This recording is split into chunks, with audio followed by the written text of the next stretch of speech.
Oke, selamat malam semuanya. Selamat bergabung kembali di kelas Pranala bulan Juli yang akan dibawakan oleh Bapak Rokib dan akan dimoderatori oleh Kak Madinovi. Kelas ini yang berjudul Gali Sejarah Wacana Kritis di Indonesia melalui Kemelut Sastra. Langsung saja boleh dilanjutkan oleh Kak Made dan Bapak Rokib. Waktu dan ruang saya persilakan. Baik, terima kasih Mbak Andini. Sudah terdengar ya suara saya? Aman. Oke, selamat malam semuanya. Selamat datang kembali di Pranala Institute. Dare to think deeply, dare to act.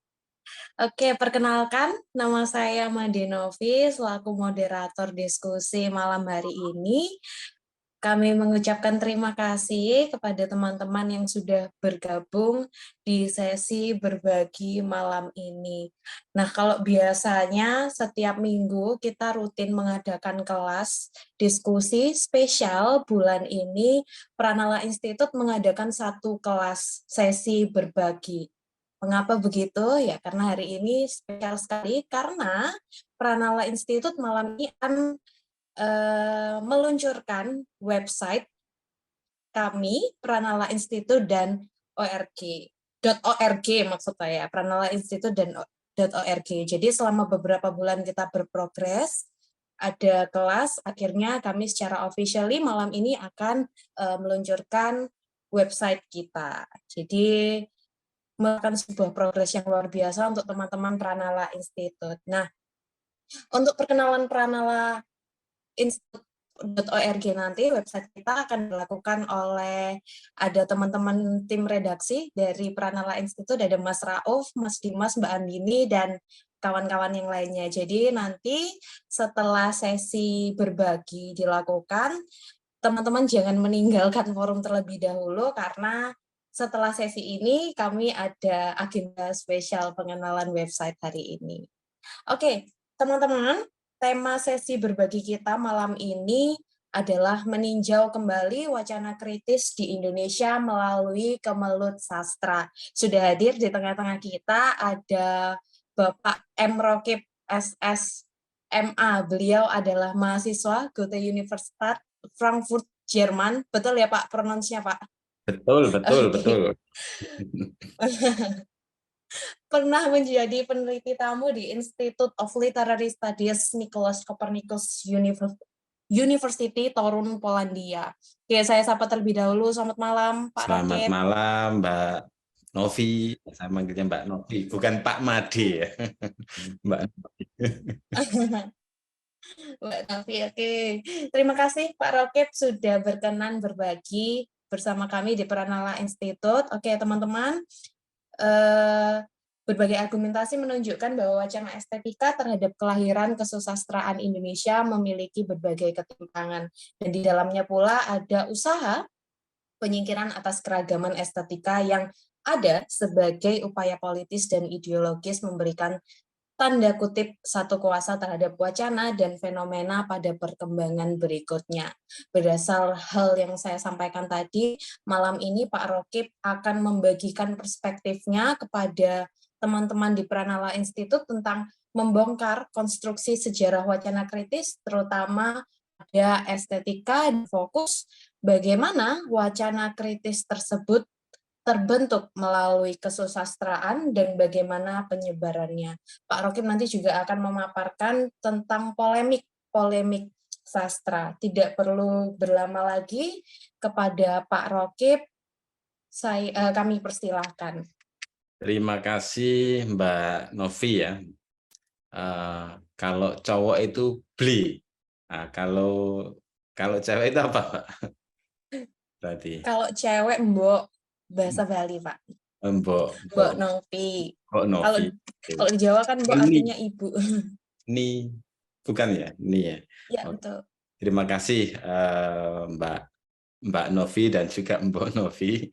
Terima kasih atas waktu yang diberikan dan juga terima kasih Mas Dimas. Mas Dimas yang kontak-kontak ini.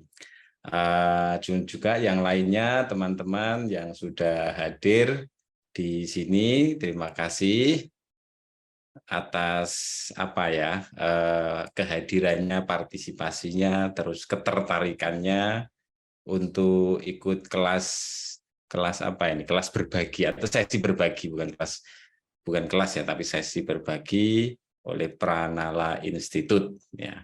Selamat malam, guten Abend untuk semuanya. Dan juga ini saya terutama di awal ini mumpung ingat ingin menyampaikan berkesan ya dengan Pranala Institute, Mas Dimas dan kawan-kawan. Mas Dimas siapa saja saya belum tahu ya. Ini kemarin sempat ketemu Mbak Novi, ditunjukkan sekilas mengenai website juga. Wah, ini luar biasa ini teman-teman. Ya ini mahasiswa ya begini ini harusnya. Idealnya ya perlu menggali yang punya concern di sini perlu menggali lebih jauh dengan membentuk komunitas ya. Ya sama dulu zaman-zaman tahun awal 2000-an itu banyak sekali komunitas diskusi-diskusi itu ya di banyak kampus di Surabaya, di Jogja, dan ada yang sampai bisa membentuk penerbitan dan lini keilmuan tertentu itu dulu. Dan sekarang mungkin dengan gaya dan passion yang berbeda, mungkin ini menjadi salah satunya ya, Pranala Institute itu menjadi embrio kayaknya nanti. Kayak mojok.co itu kan ya orang-orang yang senang kumpul-kumpul kayak gini ya. Oke, baik. Tadi Mbak Novi sudah menyampaikan berkaitan dengan topik diskusi malam hari ini tentang wacana kritis ya, khususnya Kemelut Sastra. Namun nanti saya akan lebih banyak ngobrol atau langsung nanti teman-teman bisa langsung diselam, kalau mau tanya langsung buka mic aja, atau langsung ke Mbak Novi atau Mbak Novi, atau juga bisa langsung disela gitu aja mungkin ya. Namun ini untuk topik saya akan sekali lagi lebih banyak bicara tentang polemik ya, polemik sastra. Kenapa? Karena wacana kritis dalam sejarah, kalau bicara sastra ya, sastra itu termasuk nantinya dari salah satu polemik itu ada perdebatan antara seni ya, apakah sastra itu sebagai seni atau justru menjadi ilmu tersendiri. Ya, itu juga ada perdebatan di awal-awal ya. Di awal-awal saja. Saya buat 3 slide sebetulnya, nanti kita akan banyak diskusi. Jadi wacana kritis yang saya tarik di sini dalam diskusi malam hari ini adalah ukuran sejarah. Ya, saya menakar wacana kritis secara umum, secara sederhana, tidak terlalu sophisticated, tidak terlalu detail dan jelimet, tetapi saya tarik dalam konteks, dalam warangka kesejarahan, di mana itu dibungkus, itu didokumentasikan, diabadikan melalui beberapa polemik ya. Kenapa kok polemik ya? Karena di situ ada perdebatan, jadi saling mengkritik, sehingga saya berkesimpulan sederhana untuk wacana kritis dalam dunia sastra itu kita bisa melihat salah satunya dari polemik yang ada di dunia sastra itu ya. Nah, tadi saya kirim ke Mas Dimas atau saya langsung share screen aja, membuat 3 slide. Mohon izin, bisa dengan Mas Raventon? Tadi membuat 3 slide saya. Baik. Terima kasih Mas Rauf. Untuk ini aja. Oke. Apakah sudah terlihat teman-teman? Terlihat Mas. Mas Rauf. Itu diklik itunya Mas, slide show-nya Mas, biar kelihatan ini. Nah, oke. Terima kasih Mas. Nah, ini kebetulan juga pernah nulis ya, saya upload diterbitkan Obor, Yayasan Obor Indonesia.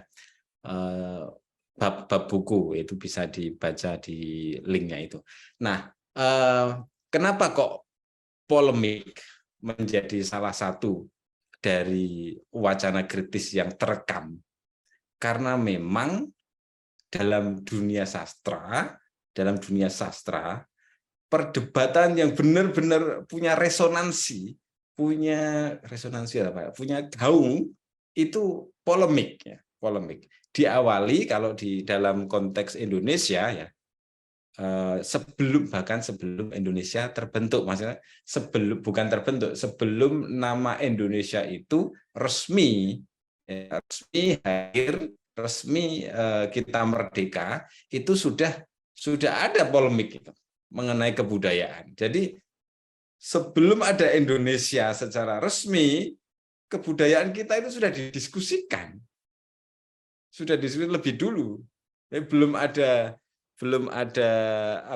rumusan-rumusan mengenai kebudayaan Indonesia sebelum merdeka tentunya, itu kita sudah, atau orang-orang kita, ilmuwan kita, budayawan kita itu sudah berdiskusi, seru ya diskusinya mengenai kebudayaan, mau dibawa kemana kebudayaan Indonesia. Nah, itu ada perdebatan kan. Jadi kalau di sini saya meringkas saja, jadi ada beberapa polemik dan juga kontroversi ya. Ada 11 kalau di sini ya, 11 poin, 11 polemik, meskipun 2 diantaranya kontroversi, belum sampai ke polemik ya. Itu pertama dimulai dari polemik kebudayaan. Polemik kebudayaan ini membicarakan tentang budaya yang akan dianut di Indonesia itu kira-kira arahnya kemana. Jadi waktu itu ada yang berpendapat dan berpegang teguh pada tradisi ya, budaya masa lalu, kemudian budaya yang sudah ada itu kemudian merujuk pada dimensi masa lalu, pada kebiasaan-kebiasaan yang sudah ada, bahkan pada sejarah lisan, misalnya mengenai kerajaan-kerajaan itu di Jawa khususnya ya, terutama waktu itu ya Majapahit, kemudian Sumpah Palapa dan seterusnya, itu dielaborasi. Nah, tetapi ada yang mengusulkan, dimulai dari STA ya, Sultan Takdir Ali Syabana, bahwa kebudayaan kita itu jangan-jangan ini terpinggirkan nantinya, atau kebudayaan kita tidak adaptif terhadap perubahan zaman, sehingga dia memunculkan kebudayaan baru ya, kemajuan baru waktu itu ya, mendirikan sebuah majalah ya, majalah terutama kalau di sastra ada Bujangga Baru, sebelumnya itu sudah semangat kebaruan itu digulirkan oleh orang-orang semacam STA ini, dan itu ada perbantahan di sana. Jadi dinamikanya hidup waktu itu, mau ditempatkan di mana kebudayaan Indonesia. Nah, ternyata di sini dalam perdebatan atau polemik kebudayaan itu orang-orang yang concern terhadap sastra, merekalah sesungguhnya yang memikirkan itu. Mereka yang terbukti dalam dokumen ini, dalam buku polemik kebudayaan yang dikumpulkan oleh Ahdiat Kamiharja itu, ya mereka yang punya ketertarikan untuk membicarakan kebudayaan Indonesia di masa mendatang. Dan ini terekam sampai sekarang. Ini titik tolak ya. Jadi kalau kita melihat kebudayaan secara umum, ya perdebatannya dari sini. Nanti di sastra muncul sendiri, kemudian di seni juga, seni ada perdebatan juga ya. Ada perdebatan juga ya, nanti teman-teman yang dari seni mestinya lebih tahu ya. Nah, kalau fokus di sastra, karena saya tahunya di sastra ya, kemudian tahun 50-an, kalau polemik kebudayaan itu tahun 30-an ya, dan resonansinya sampai kepada setelah Indonesia merdeka, rumusan kebudayaan sehingga melahirkan beberapa kongres dan seterusnya itu, ini masih punya resonansi, tetapi di dunia sastra itu punya perdebatan sendiri tahun 50-an mengenai sastra lokal ya, bisa disebut sastra daerah, dan sastra dunia.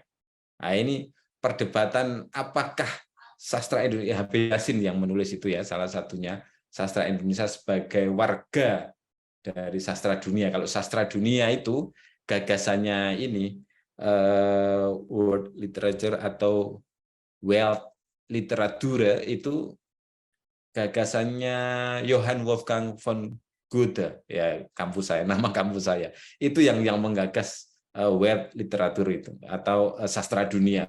Nah, ada perdebatan di sana. Apakah sastra Indonesia itu perlu mematangkan kekhasannya? Kekhasan waktu itu ya kayak pantun itu ya, kayak pantun, kemudian juga beberapa syair ya. Syair itu punya ciri tipikal sendiri ya, berbeda. Tapi kemudian ada apa? Semacam adaptasi penyerapan siapa itu Amir Hamzah yang memulai itu. Ada juga puisinya siapa itu Rustam Effendi itu juga menyinggung masalah-masalah antara sastra dunia dan modernitas dengan tradisionalitas. Nah, ini terjadi perdebatan waktu itu. Perdebatan. Nah, perdebatannya itu ya berkaitan lagi-lagi masalah pengaruh dari luar, yaitu dikatakan barat waktu itu, dan timur, yaitu Indonesia, tradisi budaya yang ada, yang kita miliki, yang sudah kita praktikkan. Kemudian ada pengaruh dari barat. Nah, itu selalu menjadi perdebatannya. Waktu polemik kebudayaan kan tadi juga sudah. Kemudian sastra dunia dan sastra lokal atau sastra bisa disebut sastra daerah, tapi daerah yang dimaksud adalah daerah wilayah Indonesia dan Melayu waktu itu. Nah, ini kemudian beralih. Nah, ini tahun 60-an. Tahun 60-an ini juga ada pengaruhnya, ya. Ada pengaruhnya dari luar. Jadi waktu itu mereka yang concern punya ketertarikan terhadap isu itu apa ya? Ya isu bahkan ideologi yang diperjuangkan berkaitan dengan kemanusiaan universal. Kemanusiaan universal itu ya kita perlu mengukur segala sesuatu, memiliki pandangan itu bahwa kemanusiaan itu sifatnya universal. Sifatnya itu menembus batas kedirian, batas kesukuan, batas nasionalitas, kedaerahan, dan seterusnya. Dan sifatnya universal. Jadi sastra itu juga universal gitu kira-kira. Karya sastra pun gema atau nilainya atau pesannya itu universal. Nah, ini waktu itu tahun 60-an kebetulan saja bersinggungan dengan realisme sosialis ya, pandangan realisme sosial itu menekankan bahwa karya sastra itu jangan berbicara di Menara Gading, dia harus membumi. Dia harus membicarakan masalah-masalah yang kita hadapi, bukan masalah keluhuran budi pekerti saja, bukan nilai seni, kemudian estetika bahasa saja yang ditonjolkan, tetapi karya sastra itu perlu untuk menjadi menjadi penggerak maksudnya untuk mengubah pandangan masyarakat agar terbebas dari kungkungan kemelaratan waktu itu, kemiskinan waktu itu ya. Nah, itu perdebatan ini. Ini berdebat sampai ini kalau Anda tahu yang ini kan melembaga sebetulnya, kalau yang khusus polemik ini melembaga lewat lewat Lekra dan kemudian Manikebu yang masing-masing punya namanya Skoci majalah waktu itu ya. Anda semua tahu lah majalahnya apa. Nah, kemudian ini tahun 60-an, perdebatannya tentang itu. Kemudian menginjak tahun 70-an, itu ada perdebatan lagi di sastra. Ini melibatkan banyak orang ya, perdebatan selalu melibatkan banyak ahli sastra maupun praktisi atau sastrawan itu sendiri. Nah, tahun 70 ini juga ada kritikan dahsyat, ya, kritikan dahsyat terhadap kampus-kampus, ya, khususnya UI waktu itu.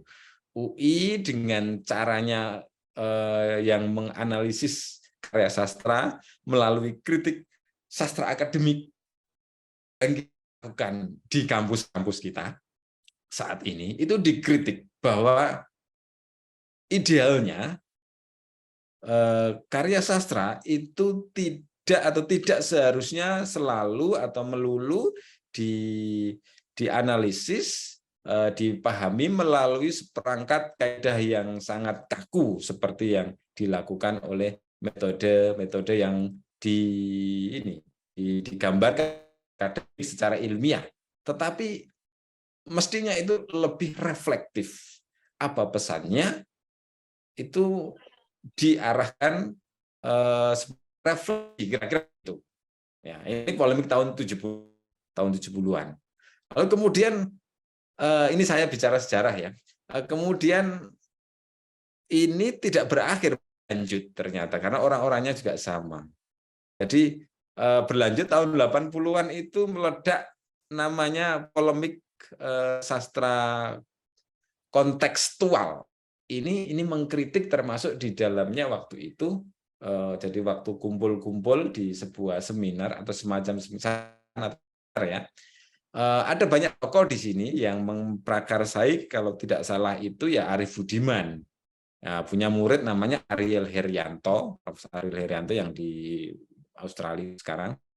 Nah, ini mengkritik cara-cara kaum akademisi juga, termasuk di dalamnya itu ada almarhum Prof. Budi Dharma, almarhum SDD Sapardi Djoko Damono, kemudian banyak tokoh-tokoh sastrawan yang disindir, dikritik mengenai cara-cara mereka dalam memahami karya sastra, terutama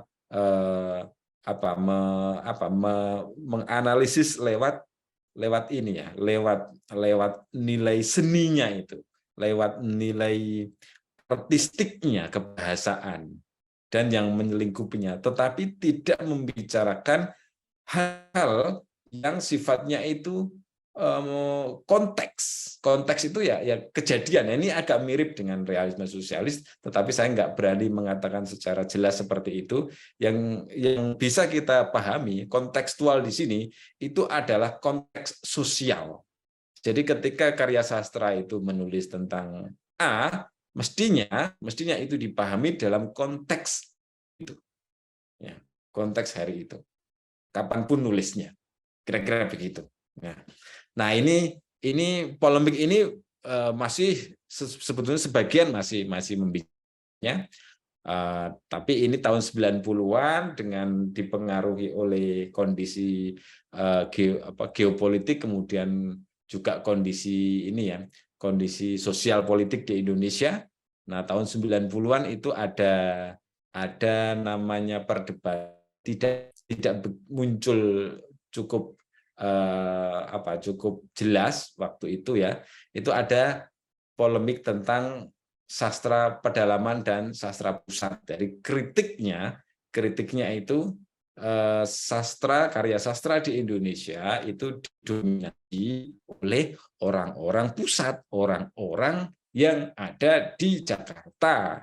Baik itu melalui publikasi di Horizon waktu itu ya sebagai pusat atau mungkin bisa dikatakan standar rujukan daripada karya yang dianggap kanon dan seterusnya. Nah, kemudian ada beberapa koran-koran, tetapi waktu itu ya Horizon ya tahun 90-an. Jadi ini pusat ya. Nah, mereka ini ya itu banyak, kalau nggak salah ceritanya itu mengirim karya sastra itu susah dimuat, kira-kira begitulah kira-kira ya. Nah, itu kemudian ya banyak yang mendirikan pusat atau mendirikan media-media sendiri ya. Belum sporadis seperti sekarang waktu itu karena sifatnya cetak dan itu butuh biaya yang mahal sekali. Nah, ini tahun 90-an, di awal sampai ke akhir 90-an masih terasa sebetulnya. Nah, kemudian tahun 98 kan ada era reformasi, ini juga berpengaruh. Era reformasi membawa, kalau baca bukunya siapa itu, KS Yudhoyono ya, sejarah sastra Indonesia, pengantar sejarah sastra Indonesia, itu cukup memotret bahwa dalam sejarahnya sastra itu ya tidak bisa lepas dari masalah politik, ya, masalah sosial dan politik. Nah, dia sehingga membagi periodisasi itu berdasarkan event atau berdasarkan kejadian yang mempengaruhi, ya. Misalnya ini reformasi itu berpengaruh. Reformasi itu membawa angin kebebasan. Nah, sehingga akhir tahun 90-an kan muncul itu banyak sekali model sastra. Ada sastra daerah itu juga bermunculan, sastra kemudian yang berbau agama, khususnya sastra Islam yang Helvetia Rosa kalau nggak salah ya, itu juga menguat, yang dengan model FLP kalau nggak salah, Forum Lingkar Pena. Kemudian juga salah satunya itu ya ini yang gongnya itu sastra wangi, sastra lendir, di mana kami menerbitkan novel Saman kalau tidak salah ya, Larung berikutnya Saman, yang di dalamnya itu vulgar.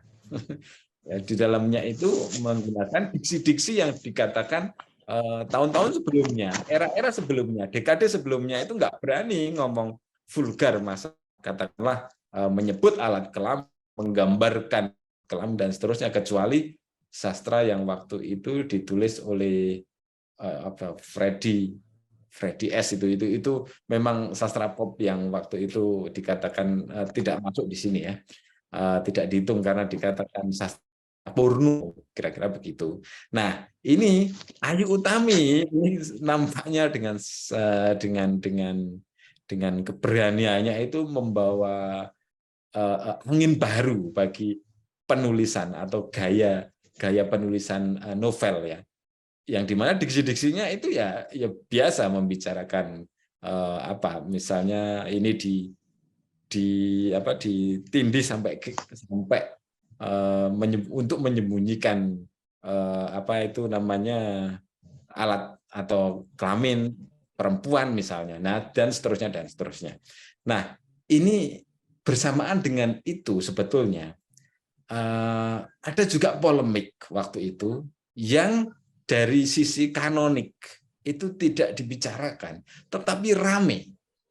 Itu muncul tahun 1990-an akhir, yaitu sastra cyber. Ini jadi polemik sebetulnya. Ini disertasi saya fokus di sini ya, sastra cyber atau cyber sastra. Ini akhir tahun 90-an ya, agak bersamaan dengan sastra wangi atau sastra lendir. Ini menjadi perdebatan sendiri. Kenapa menjadi perdebatan sendiri? Karena waktu itu dianggap bahwa karya sastra yang terbit itu sastra yang cenderung tidak berkualitas, kira-kira begitu.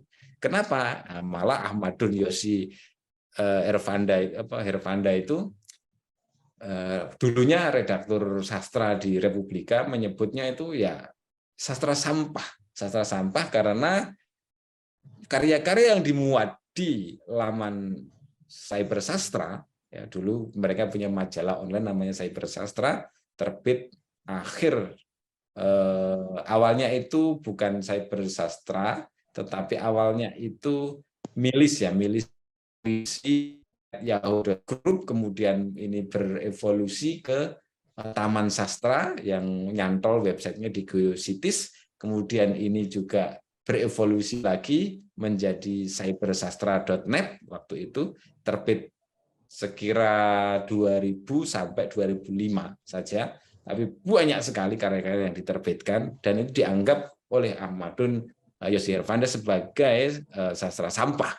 Nah, ini perdebatan cukup ramai dan bisa dikatakan sangat ramai, dan ini kalau disertasi saya menyebutnya sebagai sastra internet awal di Indonesia. Bentuknya ya dimulai dari sastra cyber sebelum ada fiksi mini misalnya, sastra di Wattpad, kemudian di Facebook, kemudian di Twitter, kemudian di laman-laman yang sekarang banyak sekali itu.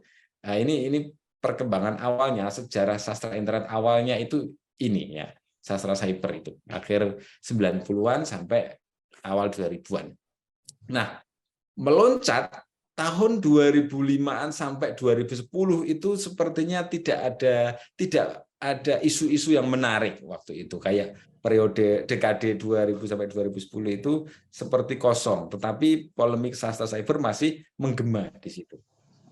Baru kemudian tahun 2010-an itu muncul polemik ya, perdebatan yang sengit antara teater Utan Kayu dengan Bumi Putra. Teater Utan Kayu itu gengnya bukan geng. Teater Utan Kayu itu ya ini ya dikomandoi oleh atau di apa ya namanya ya, digerakkan oleh Gunawan Muhammad dan kawan-kawan ya. Kemudian punya lini ini juga, punya lini agama juga waktu itu JIL ya, dari tahun 2000 sebetulnya, tapi untuk polemik sastra itu Teater Utan Kayu versus Bumi Putra. Bumi Putra itu ya kumpulannya Saud Situmorang ya, teman Jogja ya, dan juga beberapa jaringan Jakarta tapi tidak banyak, Jogja yang paling banyak itu berpolemik juga waktu itu. Nah, kemudian Denny J.A. ya, Denny J.A. itu juga berbarengan dengan ini ya, membuat puisi esai itu rame juga ya, rame juga. Nah, tidak jauh setelah itu dia menerbitkan lagi 33 tokoh sastra paling berpengaruh awal 2014-an. Ini rame lagi ya, rame lagi. Ini saya diceritain namanya Bertolt Damhauser, dosen di Bonn, dosen sastra. Itu dia termasuk di situ, termasuk menjadi penulis di situ. Makanya ini sebetulnya belum ada loh yang neliti ini ya, kontroversi 33 tokoh sastra paling berpengaruh. Seharusnya menarik ini. Baru 2015 itu ada kontroversi Frankfurt Book Fair ya. Coba lihatnya Mas. Ini sejarahnya ya, kronik dari polemik. Slide berikutnya kalau bisa. Nah, mengapa sih ini saya ceritakan? Ini untuk menggambarkan bahwa memang wacana kritis dalam dunia sastra, tradisinya itu terbentuk. Lewat apa? Salah satunya lewat polemik. Nah, ini yang saya identifikasi ini, meskipun dua di antaranya, kontroversi 33 tokoh dan Frankfurt Book Fair, itu sebetulnya belum bisa dikatakan polemik sastra. Karena ada kriteria khusus mengenai polemik. Coba slide berikutnya, Mas Rofi, Mas siapa? Coba slide berikutnya, Mas Rauf. Nah, kalau saya memahami ya, merujuk pada Jürgen Stenzel ya, bukan Habermas ya. Ini Stenzel yang ngomong, yang mencoba untuk melihat polemik, terutama polemik sastra di Jerman ya. Polemik itu kalau kita lihat, polemik ini melibatkan kritisisme. Masing-masing pihak berusaha untuk mencari kelemahan.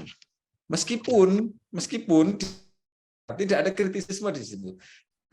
Jauh dari teori kritis ya yang digelorakan oleh Madzhab Frankfurt misalnya ya, Habermas dan lain-lain. Itu beda jauh. Nah, karena apa?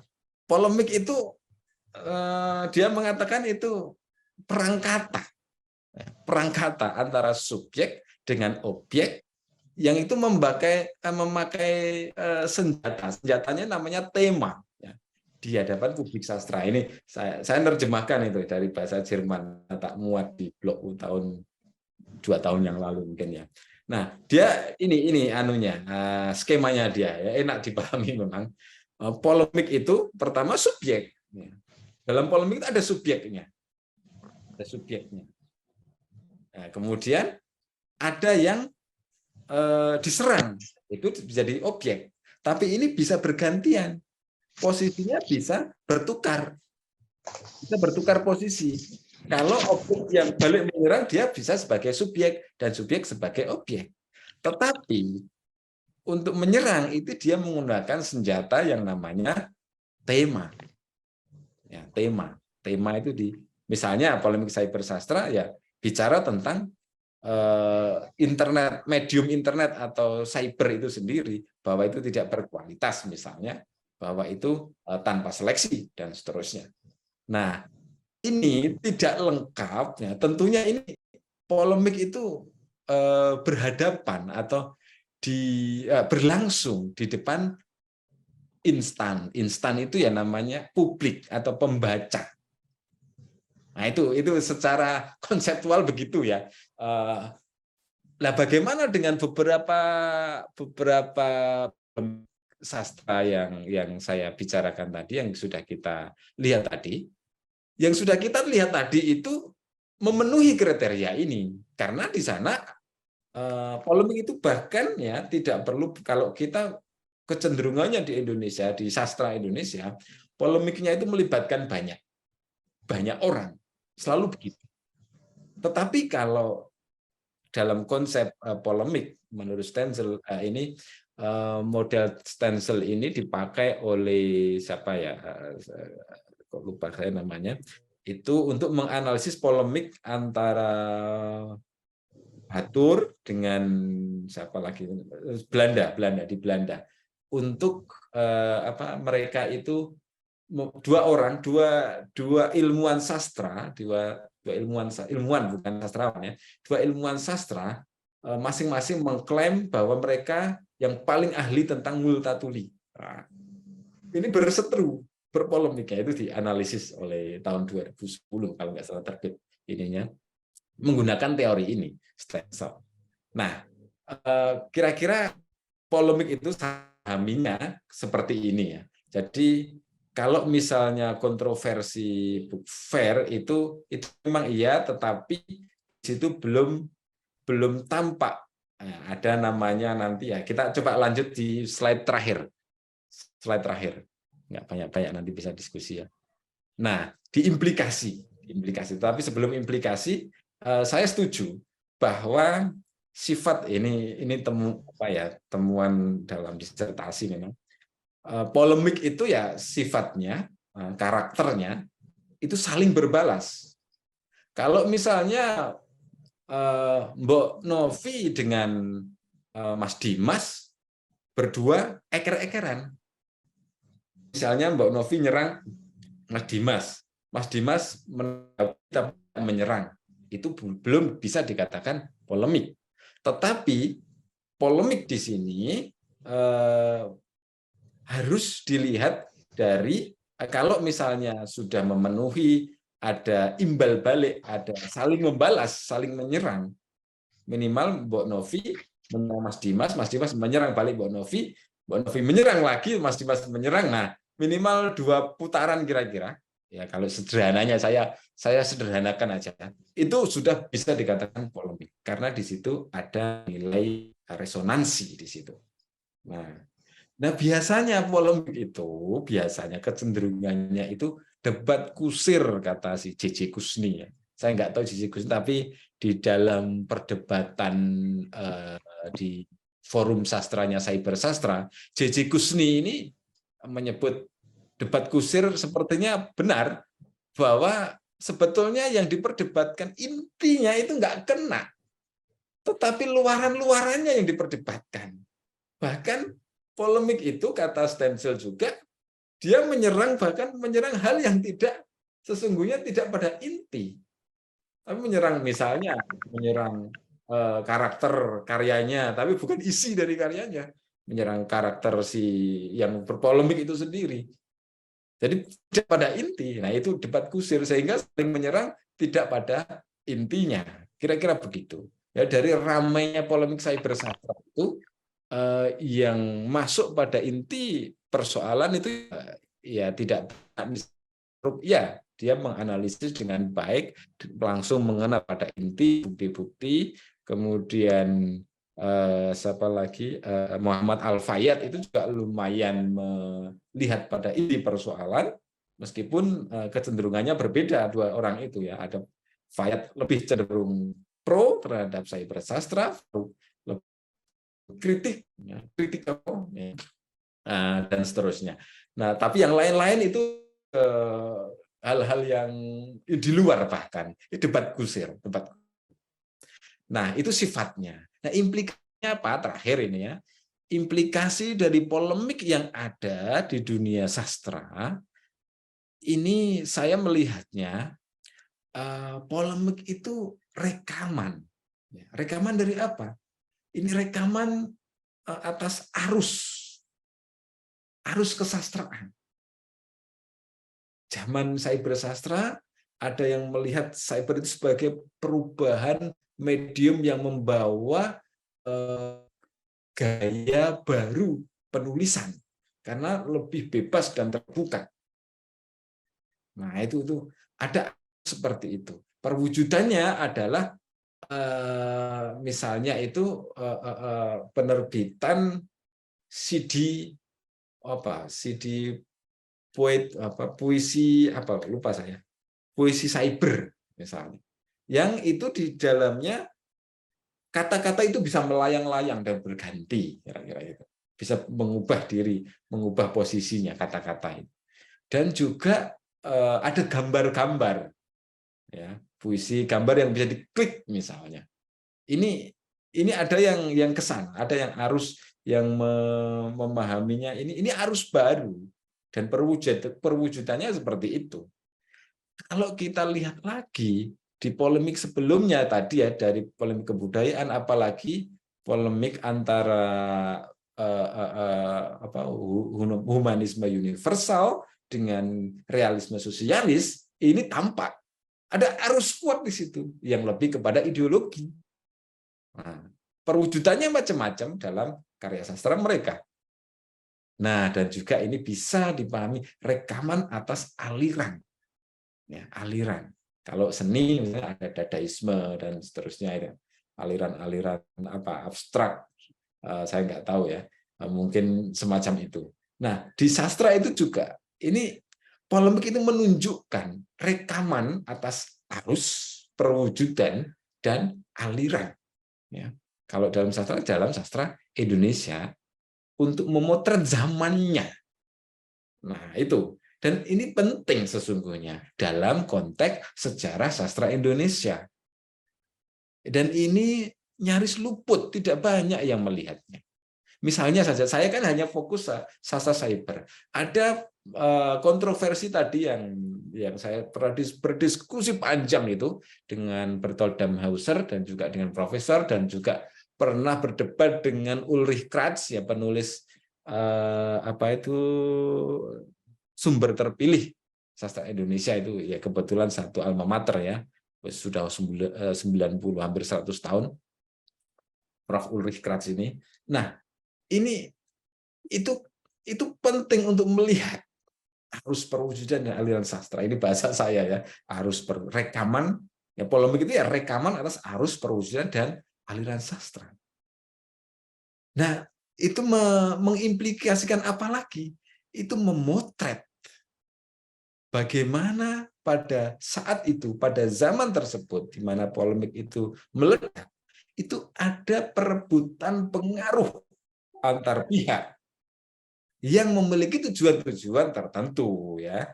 Tetapi yang jelas itu mereka berebut pengaruh. Berebut pengaruh. Berebut pengaruh itu tujuannya apa? Untuk meyakinkan pada publik sastra bahwa sayalah yang berhak atas sastra ini. Saya yang paling mumpuni dalam hal ini. Nah, itu bukan berebut harta, tidak. Bukan berebut lembaga, tidak. Tetapi memperebutkan pengaruh. Saya paling ini di bidang ini, di sastra ini, dan seterusnya. Nah, dan juga ini diam-diam, ya secara tak tampak itu, dan juga ada yang banyak yang tampak ya, dalam polemik itu ada tujuan yang sesungguhnya dilatari perbedaan politik ideologis dalam artian yang umum ya, bukan politik praktis seperti partai, bukan. Maksud saya politik ideologis itu haluan pandangan hidup mereka itu berbeda. Ya. Haluan misalnya yang paling gampang itu yang punya pengaruh sampai hari ini ya antara humanisme universal dengan realisme sosialis. Sampai sekarang bahkan di cybersastra itu sesungguhnya itu pengaruhnya kentara. Siapa yang kira-kira itu mengkritik cybersastra dengan ingin melegitimasi bahwa karya sastra itu harus bernilai. Kalau kita baca ini ya, dulu itu ada su sastra, yang su ini yang kanonik, yang bermutu, yang apa sih sastra itu unggul, yang apa sih bahasanya, kok lupa saya bahasa Indonesia, bermutu, unggul, yang paling baik, kira-kira begitu. Nah, itu yang kanonik. Ukurannya apa? Karena kan mereka menggunakan ukurannya ya standar bahasa, rimanya berapa, pola ininya berapa, dan seterusnya. Nah, kalau dengan bahasa-bahasa yang ini ya mungkin nggak masuk ya. Itu kan berubah sekarang. Penilaian standar-standar itu berubah. Hari ini kan kita melihatnya berubah. Ya, sudah bukan berubah, bergeser, bahkan berubah mungkin ya. Nah, itu teman-teman semuanya. Ada tendensi, ada latar politik ideologis sesungguhnya dalam polemik itu. Baik itu disadari maupun tidak. Biasanya begitu yang memperjuangkan kebebasan, keterbukaan dan seterusnya itu ya kita bisa mengetahui bahwa sastra itu dia nggak boleh berdiri di menara gading, bukan seni yang unggul, seni yang apa itu yang adiluhung, tidak, tetapi harus membumi, harus bicara, harus hadir di tengah-tengah kemelaratan bahasanya siapa? Rendra, di tengah-tengah kemelaratan bangsanya, kira-kira begitu. Baik, itu saja. Terima kasih teman-teman semuanya. Saya kembalikan, kalau nanti ada diskusi silakan kembalikan ke Mbok Novi. Silakan Mbak Novi, terima kasih. Baik, terima kasih Pak Rokib. Wah, ini luar biasa, ini menarik sekali. Saya catat di sini ada 11 kontroversi, polemik sastra. Oke, kami buka sesi diskusi tanya jawab. Saya lihat di sini di audiens ada beberapa pegiat-pegiat sastra, ada Mas Abu Wafa ini. Luar biasa ini. Ada Mas Abu Wafa dan teman-teman yang lain, kami persilakan barangkali ingin menyampaikan tanggapan atau menyampaikan perspektif, mungkin barangkali menyampaikan pertanyaan kepada Pak Rokib, bisa langsung dibuka saja audionya. Silakan teman-teman. Terkait dengan ada 11 polemik sastra yang sudah disampaikan oleh Pak Rokib, barangkali teman-teman ada yang ingin menyampaikan perspektifnya. Mas Wafa, ada Pak Guru Untung, Mas Topan Bagus. Disilakan. Atau Mbok Novi sendiri. Oh, atau saya sendiri. Saya sebenarnya sudah mencatat ada itu. Ada Mas Dimas. Silakan Mas Dimas. Oke, terima kasih Made Novi dan Pak Roke. Yang saya tanyakan terkait dengan latar belakang atau yang mendasari polemik itu sendiri, yaitu yang disebutkan oleh Pak Roke tentang ideologi gitu. Ideologi sendiri kan pada dasarnya kalau menurut Institute Traits itu science of idea gitu ya. Jadi perkembangan atau pengolahan dari ide-ide. Yang saya tanyakan sejauh mana impact dari polemik ini di dalam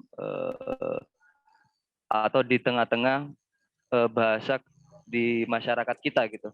Karena kalau kita lihat sejarah sekitar di tahun 60-an, ketika ada benturan polemik kebudayaan gitu, seringkali seringkali sentimen di dalam polemik itu melahirkan diksi-diksi yang dalam tanda kutip cukup keras gitu ya.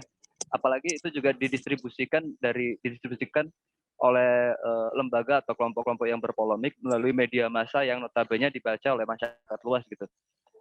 Menurut Pak Rokib dari polemik-polemik ini sejauh mana impact-nya ke dalam bahasa yang digunakan oleh masyarakat sehari-hari? Itu aja sih.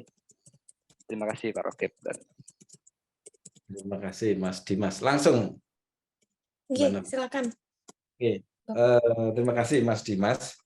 Kalau ideologi itu kan sesungguhnya tidak berangkat dari ruang kosong ya. Dia itu hadir ya bersamaan dengan masyarakat yang hidup pada waktu itu. Karena itu sifat ideologi itu cair, dia terbuka. Biasanya begitu. Katakanlah satu, komunisme misalnya ya di Jerman ya, dan juga di negara lain misalnya China bukan komunis lagi, meskipun diomongkan misalnya bahwa ideologi China itu, negara China itu komunisme. No, prakteknya tidak sama sekali, jauh dari komunisme. Kapitalisme iya. Apalagi udah masuk perdagangan ini ya, global ya nggak ada. Kalau ada yang ngomong Christian Fach ya, kapan-kapan ngundang lah itu Christian Fach itu, dia muda seumuran saya, nulis tulisannya banyak sekali tentang digital apa sih namanya, digital labor atau labor itu apa bahasa Indonesia, perburuan, buruh digital, termasuk desain buruh digital ya. Nah ini sesungguhnya nggak ada ideologi yang benar-benar tertutup. Dia akan berdialektika dengan zamannya, dengan manusianya. Berubah, ya ideologi pun mengalami semacam adaptasi gitu kira-kira. Nah, karena itu sifat dari ideologi itu terbuka, dan bahasa-bahasa ya yang ditanyakan Mas Dimas, bahasa-bahasa itu yang dipakai oleh orang-orang tertentu yang memiliki ideologi tertentu biasanya ya tidak lepas dari bahasa-bahasa pada zamannya. Bahasa-bahasa pada zamannya. Itu selalu, itu secara konseptual ya. Itu selalu begitu, biasanya begitu. Jadi beda misalnya antara abad ketika Karl Marx itu lahir dengan sekarang ya jauh beda. Kalau kata Christian Fach itu yang ada ya di Jerman juga, bahasa hari ini ya karena kita nggak bisa lepas dari apa ya, medium, bukan hanya medium, dari aktivitas digital, bahkan itu bahasa kita nggak akan jauh dari situ. Misalnya bahasa chat, ada konsep tertentu, bahkan saya baca artikel di New Yorker itu apa istilahnya ya, bahwa kita itu komunikasi kita itu udah dipengaruhi oleh komunikasi chat. Ternyata banyak komunikasi yang baik itu di dunia akademik maupun percakapan sehari-hari itu berangkatnya dari dari chat ya. Chat itu apa sih bahasa Indonesia? Chat itu percakapan apa Mas? Apa Mbak Novi? Apa sih bahasa Indonesia chat itu, lupa. Chat. Ya percakapan ya. Ya percakapan tapi apa Mbak? Obrolan mungkin. Ya, obrolan ya. Obrolan. Jadi obrolan itu ya semacam chatologi gitulah, apa. Jadi bahasa itu yang berpengaruh hari ini, Mas. Pada bahkan zaman, bisa disebut zaman ya, zaman ini bukan dekade kan 10 tahunan ya, tapi zaman ini kita nggak bisa lepas dari itu. Kalau di Surabaya aja misalnya dikit-dikit nggak bahaya misalnya itu, sampai anak saya yang kecil TKA, TKB itu sampai ikut-ikutan. Nah, itu memang siapa yang meresonansikan itu? Ya itu diresonansikan dari digital itu. Medium digital itu yang mempercepat itu. Dan itu ditularkan dalam percakapan sehari, dimanifestasikan bahkan untuk menyebut sesuatu, itu enggak bahaya tiba-tiba begitu. Nah, dan ada banyak lagi. Nah, di mana letak ideologi yang kaku seperti pemahaman tahun 60-an di Indonesia ya, bahkan mungkin tahun 80-an. Itu udah cair itu. Jadi ideologi ya ikut mengalami semacam sifat yang sporadis dan terbuka seperti sifat medium kita hari ini, tidak medium cetak. Medium aja kan beda. Medium cetak sifatnya kan terpusat dia. Sekali baca, ya itu selesai di situ. Tetapi media yang kita baca sekarang, dia terbuka.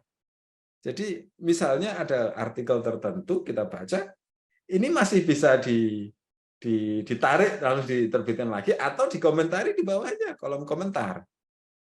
Mau video aja, video YouTube aja, klik komen atau ya kan ada komennya, dikasih fasilitas itu. Dan disitulah perbedaan. Kalau dulu sifat dari medium ketika ketika seseorang menyampaikan sesuatu, sifatnya itu terpusat, ya, tetap dan final. Sekarang tidak. Sifatnya itu sporadis, terbuka, dan cair. Kira-kira begitu. Jadi zaman memang berubah. Dan ideologi-ideologi mana sih ada, misalnya kalau yang paling gampang ya di partai politik, mana ada partai yang punya ideologi yang tetap, nggak ada. Semuanya sebetulnya cair.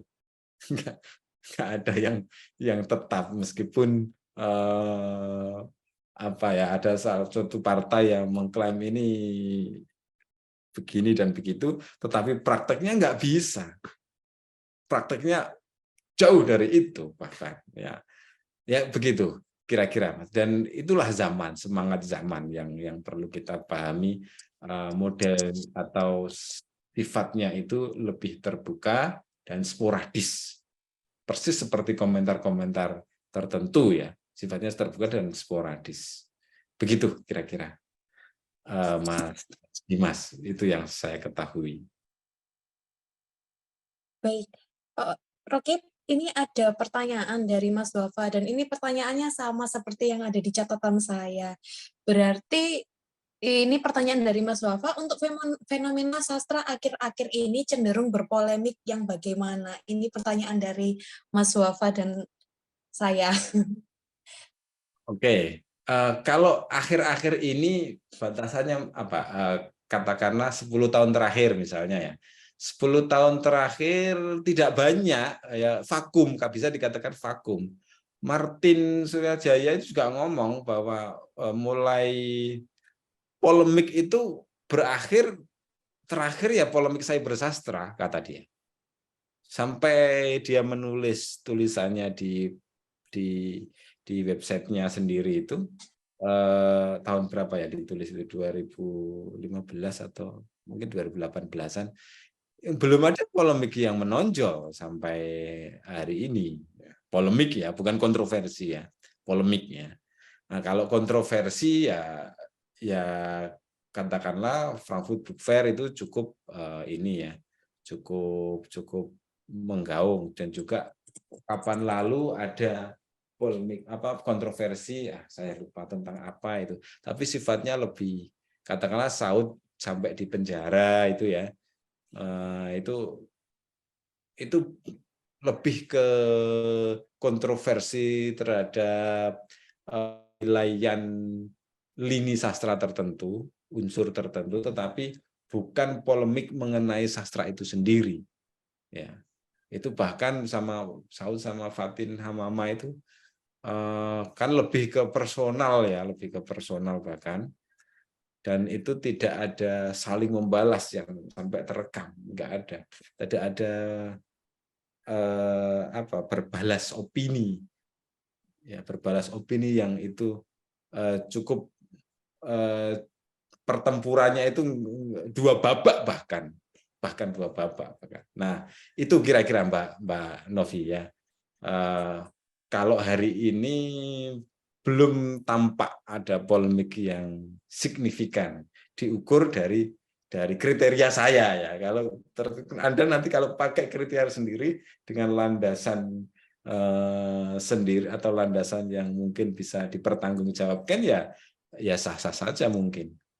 Tapi belakangan ini tidak banyak ya, tidak banyak terdengar ya. Saya pun nggak berani ngomong 33 sastrawan paling berpengaruh itu sebagai polemik, ya, sebagai polemik. Dan data-data yang saya kumpulkan ada di yang sudah terbit bab buku di Obor, LIPI dan Obor itu sulit ditemukan berbalas opini itu sulit ya, sulit ditemukan. Tidak seperti opini 9 opini yang saya sebut di awal tadi.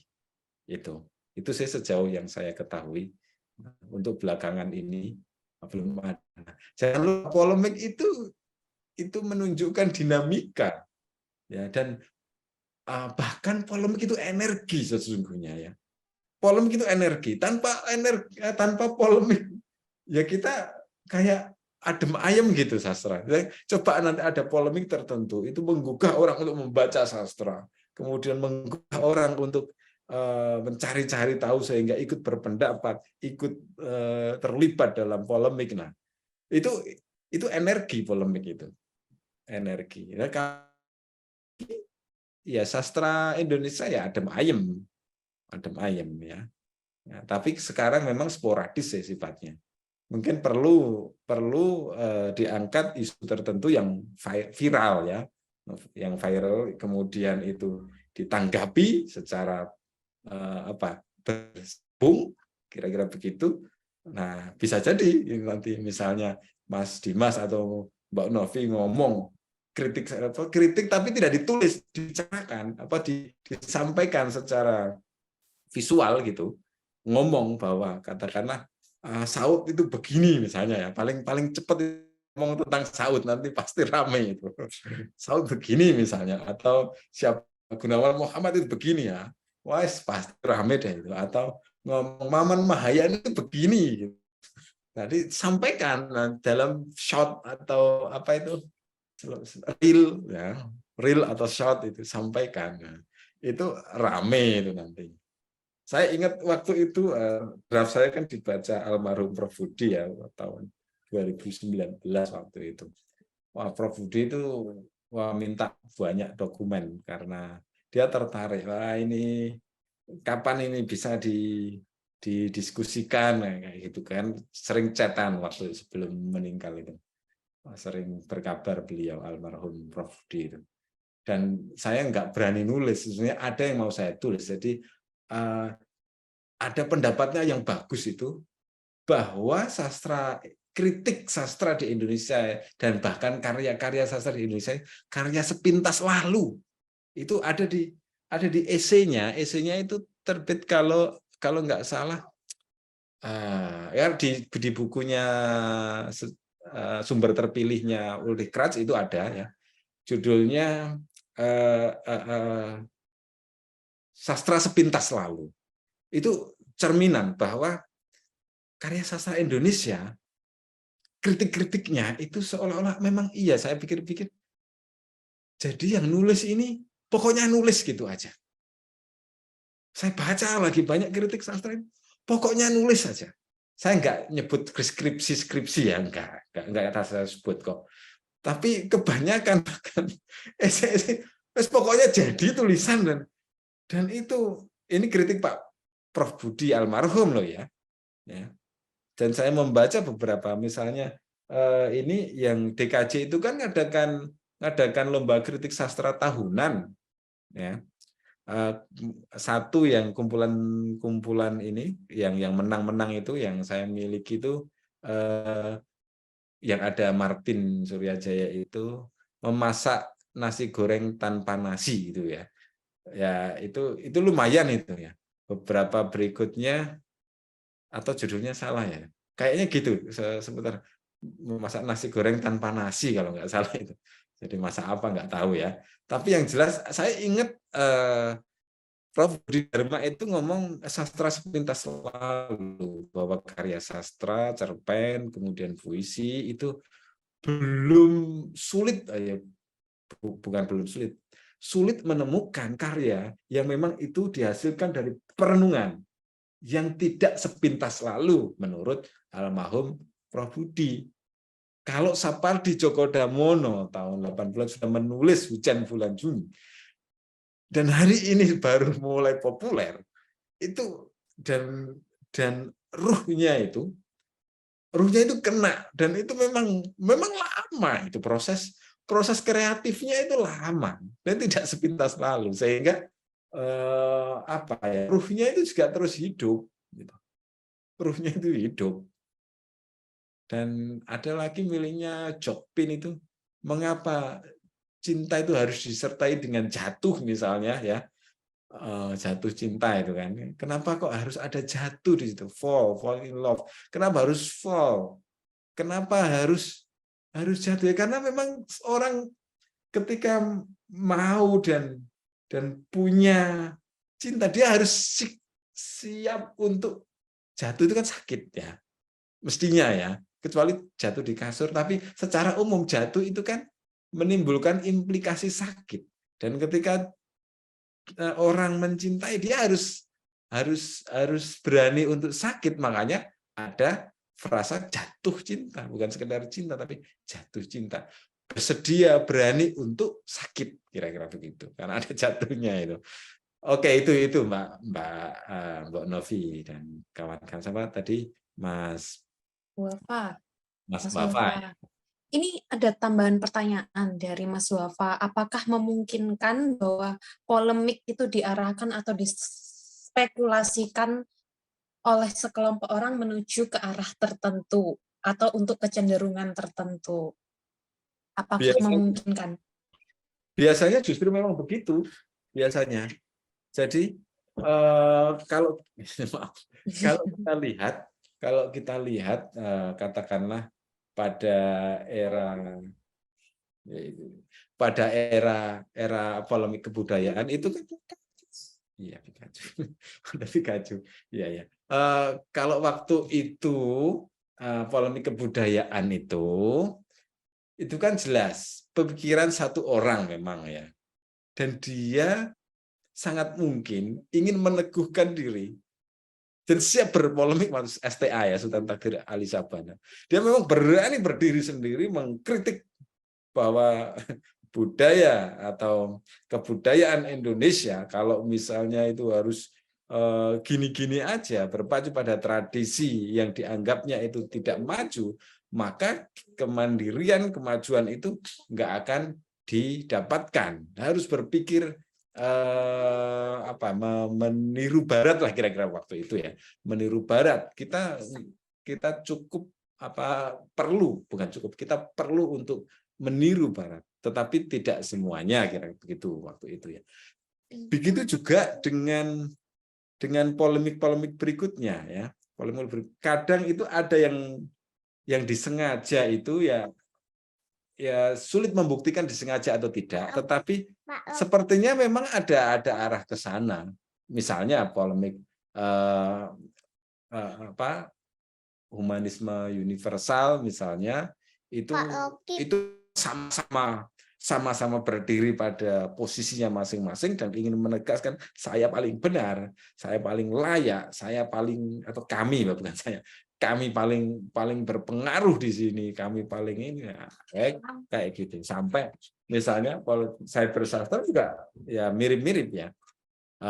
Mereka ingin katakanlah Medi Lugito, Nanang Suryadi itu ingin meneguhkan bahwa sastra cyber itu kami yang mengangkat tradisi baru, bahkan ngomong genre baru sastra ini. Meskipun pola-polanya juga sulit ditemukan kalau itu memiliki kriteria genre ya.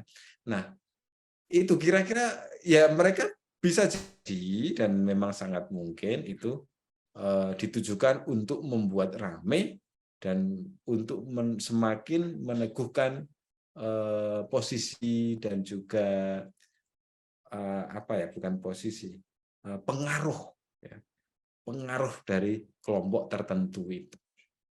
Dan sangat mungkin itu sudah terjadi. Dan kalau misalnya lembaga ini, ya, Pranala ini ingin membuat polemik, itu juga bisa dibentuk aja polemik yang memungkinkan untuk diperdebatkan. Yang saya sebut tadi loh ya, cari satu isu kemudian karena kan ini belum terkenal ya, langsung nembak orang yang terkenal, katakanlah mengkritik habis-habisan Maman Mahayana misalnya, oh pasti rame ya, atau minimal mengkritik Narudin. Kalau dalam sastra itu ada yang kenal nggak ya, Narudin, oh pasti dibalas, itu mungkin bisa rame paling enak, atau mengkritik Saud, oh itu paling cepat itu mungkin ya. Nggak ada di sini Bang Saud, oh, syukurlah nggak ada ya, nggak enak juga ini kalau ada. Oke. Oke, kira-kira itu bukan lagi mungkin, tapi bahkan bisa jadi cenderung. Baik, terima kasih Pak Rakib. Mas Wafa, bagaimana ini katanya Mas Wafa tidak bisa open mic karena ada polusi suara. Oke, berarti memungkinkan Bapak ya? Nggak hanya memungkinkan, banyak yang Malah begitu sudah didesain disengaja untuk berpolemik, ada yang ngangkat ada yang tidak, gitu aja masalahnya. Entah itu individu atau kelompok. Kalau cyber itu kan lebih ke komunitas ya, tapi kalau polemik kebudayaan itu ya individu ya. Kalau Lekraman Kebu ya kelompok ya, kalau bukan komunitas, kelompok itu kayak saya bisa komunitas. Itu kira-kira. Apalagi kalau yang lain sastra berkontekstual yang dimotori Arif Budiman sama Ariel Herianto itu kelompok ya, kelompoknya Arif Budiman, kemudian Ariel Herianto ya, menyinggung ya, nggak sampai berseteru, tapi menyinggung secara ya konseptual sebetulnya waktu itu ya, yang termasuk almarhum Budi Dharma yang disinggung, tapi mereka dalam satu forum. Kemudian siapa selain Sapardi Djoko Damono dan seterusnya ya. Kadang teman-teman di UI misalnya ya, Maman Mahayana dan kawan-kawan itu dengan yang di Jogja itu juga kadang nggak ketemu. Ya berdebat ya tentang ada aja, kadang itu nggak perlu diperdebatkan karena memang punya semacam dignity sendiri-sendiri ya, masing-masing di hadapan publik sastra Indonesia, gitu kira-kira. baik. Terima kasih Pak Rakib. Saya sebetulnya ingin bergeser sedikit ke era akhir 90-an awal 2000-an ketika akhirnya Ayu Utami itu menerbitkan buku Saman dan Larung yang akhirnya menimbulkan polemik sastrawangi itu tadi. Sastra lendir. Iya, sastrawangi dan sastra lendir. Kira-kira ya bahasanya sastrawangi dan sastra lendir, apa yang akhirnya membuat Ayu Utami akhirnya berani menerbitkan sastra sehingga jadi polemik ini? Apakah ada dukungan kepada Ayu Utami dari penulis-penulis yang ternyata sepemikiran dengan Ayu Utami tapi belum berani menyuarakan di tahun-tahun tersebut? Kalau menurut Pak Rakib gimana? Ini agak berat pertanyaannya ini.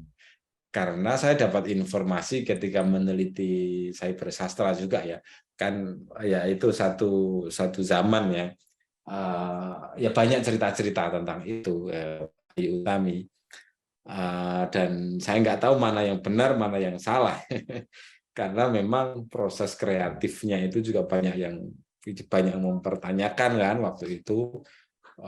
Kelompok ya tahu sendirilah, pihak bukan kelompok ya, katakanlah pihak non pusat ini kemudian mengkritik, wah itu bukan karyanya Ayu Utami, itu karyanya si A, si B dan seterusnya. Ayu Utami itu hanya sebagai, sampai kasar ya, sebagai ininya, atau mungkin ini siapa yang hadir di sini siapa?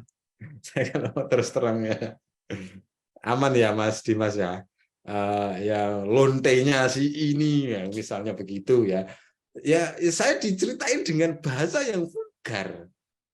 Ketika dan dia berjanji waktu itu, informan saya itu perempuan, ya salah satu motor dari Cyber Sastra, cerita, lu saya ini Mas, saya itu kontak sendiri. Waktu saya kontak, dia cerita banyak tentang itu.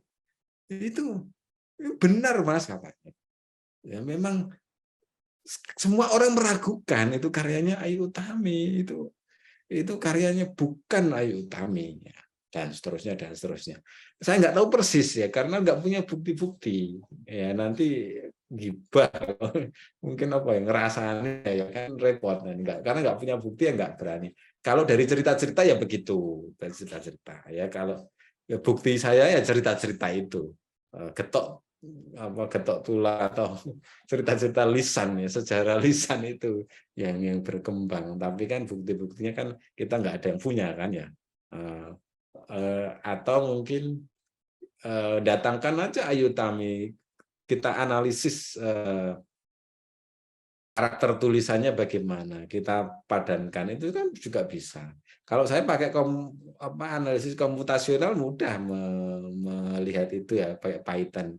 Misalnya karya Larung atau Saman kita olah, kita Python, karakternya apa, kemudian tulisan yang baru yang ditulis langsung oleh Ayu Utami misalnya, kita lihat karakternya.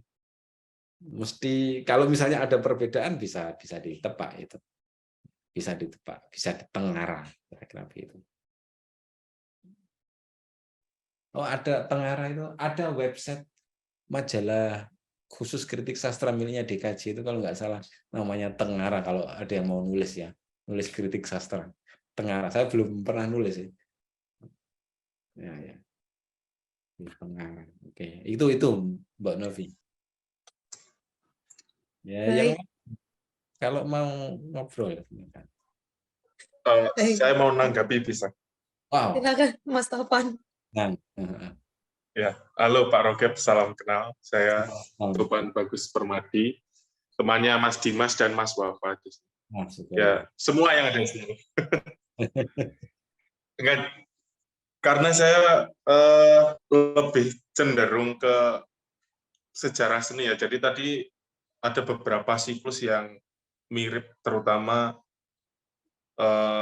waktu awal-awal Sultan Takdir tadi mengawali polemik sastra sebelum Indonesia ada gitu kan. Nah, dan tadi saya juga sempat menyimak dan membandingkan juga jika di dalam seni lukis Indonesia itu juga ada gerakan realisme sosial ya, tadi yang seperti dijelaskan Pak Rogep, dan tentang konteks seni lukis Indonesia itu awalnya dari mana gitu. Terus cakupan Indonesia dalam bagian mana gitu kan. Karena kita tahu bahwa informasi dan sumber-sumber, entah itu di seni atau sastra, itu kan berpusatnya yang ada di Jawa gitu kan. Nah, menariknya ke 2 bulan kemarin saya sempat membaca buku yang disusun oleh Pak Sapardi, judulnya Puisi Indonesia Lama. Sebelum kemerdekaan kalau nggak salah judulnya. Sebuah catatan awal gitu. Nah, di situ ada sorotan Pak Sapardi yang menyoroti sebelum terjadinya polemik sastra, sehingga sebelum si Sultan Takdir juga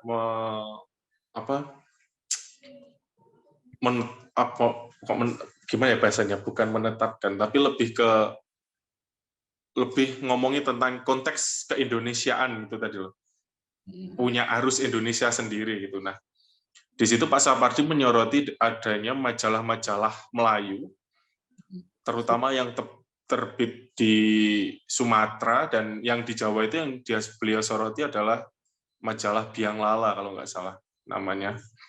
Nah, di situ selalu ada salah satu space kolom yang menyediakan untuk puisi. Nah, dan puisi di situ selalu menggunakan bahasa Melayu sehingga Pak Sapardi menyoroti itu bahwa ini juga bisa disebut sebagai cikal bakal keindonesiaan itu sendiri gitu. Nah, terus kemudian nyambung dengan polemik tadi. Sebenarnya konteks keindonesiaan dalam polemik sastra di awal itu cakupannya itu seberapa besar gitu Pak, atau terpusat di daerah yang sentral dengan geopolitik yang terkait dengan misi kemerdekaan atau justru meluas gitu. Karena tadi waktu saya membaca itu kan juga justru malah banyak sorotan Pak Sapardi di majalah-majalah yang terbit di Sumatera yang justru menerjemahkan puisi-puisi Cina dalam bahasa Melayu, ada yang menggunakan bahasa Latin dan Melayu Jawi di situ. Nah, itu yang kemarin sempat jadi pertanyaan saya, oh iya, kemudian konteks keindonesiaan ini sebenarnya Indonesia yang gimana sih gitu? Bagian mana atau terpusat di mana gitu? Atau kenapa kok bisa disebut sebagai selalu dipukul rata global satu Indonesia kayak gitu? Itu Pak Rokep. Terima kasih. Sama-sama, terima kasih Mas Topan. Mas Topan atau Mas Bagus? Atau Mas Permadi? Langsung Mbak Novi. Oke, langsung ya. Kalau bicara Indonesia itu yang mana sebetulnya ya, atau konteks katakanlah ngomong kebudayaan katakan begitu ya, termasuk di dalamnya ada seni dan sastra, itu yang mana? Ini yang susah dijawab karena memang perubahan-perubahan itu nyata hadir waktu itu di awal-awal itu. Di sastra itu jelas kehadirannya. Ketika Belanda datang, kan mereka membawa buku-buku sendiri, terus kemudian diajarkan ya di sekolah-sekolah Belanda, kemudian bahkan mungkin sekolah-sekolah miliknya rakyat, tetapi yang punya masih di bawah pantauan Belanda, itu mereka memang mengenalkan karya-karya sastra Eropa, dan itu kan prosesnya tidak cepat, tapi prosesnya kan pembentukannya kan ya juga lama ya. Jadi kayak novel itu kan dulu kita nggak punya konsep novel, misalnya katakanlah pada abad 17, 18, 16 itu sulit ditemukan bukti-bukti kita punya novel, kan hampir nggak ada. Baru tahun 1880-an ya di majalah Slompret Melayu kalau nggak salah, itu ada kritik tulisan tentang sastra yang ditulis dalam bahasa Melayu, dan itu sifatnya ya reflektif gitu aja. Ya, itu bisa disebut kritik sastra. Dan dulunya yang berkembang itu kan ya pantun-pantun itu, sehingga pada awal-awal waktu itu perubahan itu awalnya kan memang ada pantun, syair, dan gurindam dan seterusnya. Tapi kemudian ada pengaruh-pengaruh dari budaya lain. Biasanya masyarakat kita kan ya terbuka juga, nggak menutup, nggak anti kan, nggak anti terhadap kebudayaan atau genre baru yang datang. Kemudian itu diterima. Sehingga puisi modern yang kita kenal bapaknya Amir Hamzah kan ya, itu memperkenalkan itu bukan lagi pantun, bukan lagi gurindam 12 itu Raja Ali Haji. Kemudian ya ini waktu itu. Kalau di seni saya nggak tahu persis. Yang jelas kita menerima. Nah, Indonesia itu dia memanifestasikan antara kedirian dengan kehadiran yang baru. Nah, kira-kira begitu kalau saya memahaminya. Nah, Sapardi sendiri dia pakai bahasa apa? Bentuk puisinya apa? Ya, dia juga berkembang. Puisi-puisinya Sapardi di awal-awal juga tidak sebebas, tidak ketat yang dulu pakai rima tertentu untuk kepatuhan terhadap kekhasan, nilai keunggulan seninya, tidak. Nah, itu dikritik kalau di abad ke 19 akhir ya. Itu Rostam Effendi. Puisinya Rostam Effendi itu seperti kritik sastra yang mengkritik kebudayaan baru, tetapi dia menggunakan kebudayaan lama untuk mengkritiknya, yang lewat puisi-puisinya. Jadi budaya kalau dulu itu disebut su sastra kan ya, ada sunya untuk menunjukkan bahwa itu berbeda dengan sastra yang picisan. Tetapi su ini sastra yang kanon, sastra yang bernilai tinggi, sastra yang bermutu, katakanlah begitu ya. Nah sekarang kan itu sudah enggak ini lagi ya, karena dulu ukuran su itu atau bermutu itu dari standar-standar itu, standar seni. Seni maksudnya ya ada rima itu Mas, seni ada rima. Jadi seninya yang diunggulkan bahwa ini bernilai tinggi, rimanya ritmis misalnya, atau bagus, A B B B kayak misalnya begitu. Nah, itu kalau dibawa ke model kebudayaan Indonesia, budaya juga kurang lebih sama seperti itu. Kita menerima sepatu itu kan mungkin nggak ada produksi sepatu dari pribumi, dan sepatu itu kemungkinan besar ya dibawa siapa? Ya orang-orang Eropa. Kita sandal aja nggak tahu ya sandal. Sejarah sandal gimana? Sejarah benik misalnya. Apakah kita mengenal benik? Benik itu apa toh? Apa Mbak Novi? Benik itu? Kancing. Ya kancing. Kancing. Punya nggak kita teknologi baju yang punya kancing? Kancing ini loh maksudnya ya. Jangan-jangan kita dulu kancingnya itu kancing cuplesan itu yang kancing gawe ngresiki apa ini jempolan itu ya, jangan-jangan. Nah, itu manifestasi. Jadi ada semacam, kalau di ilmu kebudayaan itu semacam apa ya, sinkretik ya.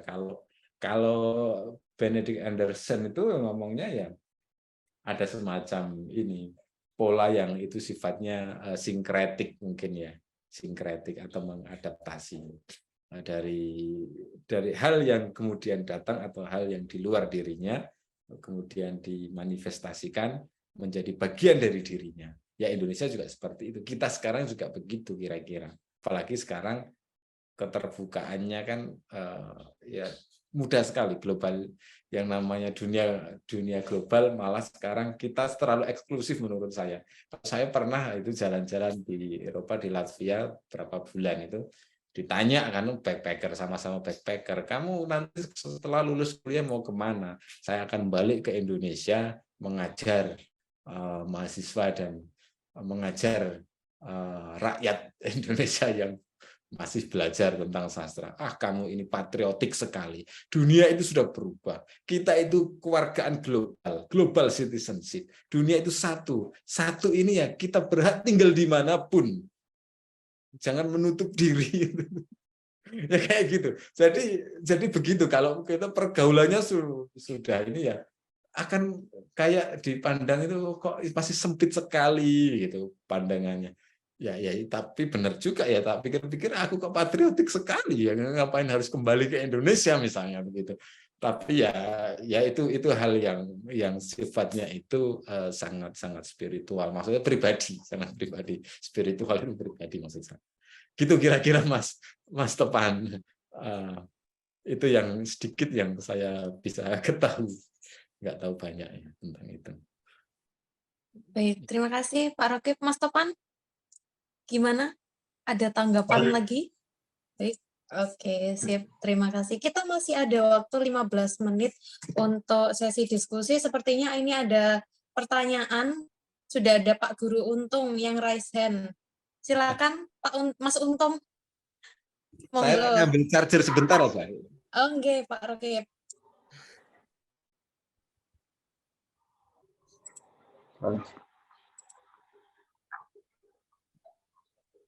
Oke, sambil dilanjut.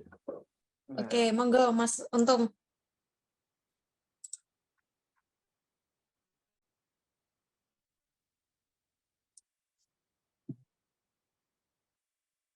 Cek. Halo. Oke, monggo Mas Untung. Oke, ini suara saya terdengar ya? Terdengar, Siap. Pak Untung. Oke, terima kasih Mbak Novi dan salam hormat untuk Pak Rokib dan semua teman-teman di Pranala ini. Saya bukan bertanya, mungkin ini diskusi begitu.